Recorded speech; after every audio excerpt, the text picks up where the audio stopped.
ഇനി അൽ മദ്ദുൽ ലാസിമുൽ മുഖഫഫുൽ കലിമി.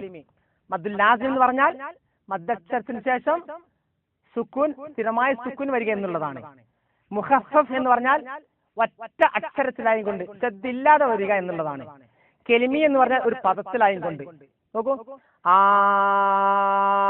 ആന, ഇതൊരു പദമാണ്, കെലിമത്താണ്. ഇതിൽ സിംഗിൾ ആയിട്ട് ഒറ്റക്ഷരത്തിലായാണ് സുക്കൂൻ വന്നിരിക്കുന്നത്. ഇവിടെ ശബ്ദോട് കൂടിയാണ് വന്നിരിക്കുന്നത്. അപ്പോൾ ഇവിടെ അൽ മദ്ദുൽ ലാസിമുൽ മുഖഫഫുൽ കലിമി എന്ന് പറയുന്നു. അടുത്ത അൽ മദ്ദുൽ ലാസിമുൽ മുസഖ്ഖലുൽ ഹർഫി. മദ്ദുൽ ലാസിം എന്ന് പറഞ്ഞാൽ മദ്ദക്ഷരത്തിന് ശേഷം സുക്കൂൻ സ്ഥിരമായി വരിക എന്നുള്ളതാണ്. മുസഖ്ഖൽ എന്ന് പറഞ്ഞാൽ ഇരട്ട അക്ഷരത്തിലായും കൊണ്ട്.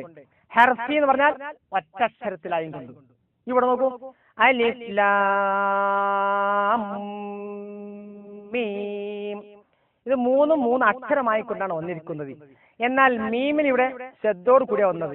കാരണം നോക്കൂ, അലിഫ് ലാം മീം എന്ന് പറയുമ്പോൾ ഇവിടെ രണ്ട് മീം അടുത്ത് വന്നിരിക്കുന്നു.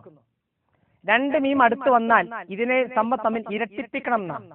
ഈ മീമിനെ ഈ മീമിൽ ഇൻക്ലൂഡ് ചെയ്യണം.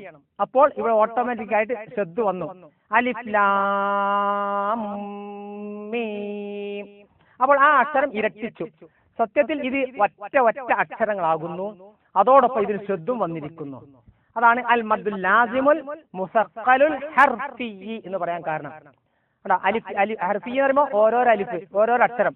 അലിഫ് ലാം മീം റാ ഇങ്ങനെ ഓതുമ്പോൾ ഇതിനിടയിൽ രണ്ട് മീം ഇതേപോലെ വരികയും ആ രണ്ട് മീം തമ്മിൽ ഇദ്ഗാം ചെയ്യുമ്പോഴാണ് ഇതിന് ശബ്ദ വരുന്നത്. അതുകൊണ്ട് അതിന് ഹർഫി എന്ന് പറയാൻ കാരണം.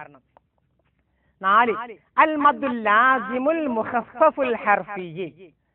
മദ്ദുൽ ലാസിം എന്ന് പറഞ്ഞാൽ മദ്ദക്ഷരത്തിന് ശേഷം സ്ഥിരമായ സുക്കൂൻ വരിക. മുഖഫഫ് പറഞ്ഞാൽ ശബ്ദില്ലാതെ, ഇതുപോലെ ആൽ ആന എന്ന് പറയുമ്പോൾ സുക്കൂൻ. ഹർഫി ഒരൊറ്റ ഹർഫിലായും കൊണ്ട് വരിക. അതാണ് നൂൻ ഖാഫ് സ്വാദ് എന്ന് പറയുന്നത്.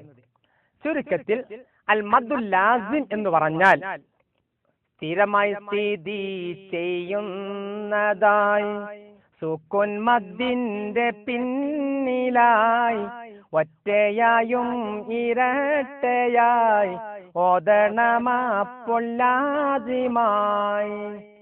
ഒറ്റയായാൽ മുഖഫഫും ഇരട്ടയാൽ മുസഖ്ഖലും മാത്രയാറായി ലാസിമായി അൽ അന ളാലിൻ അംസിലായി.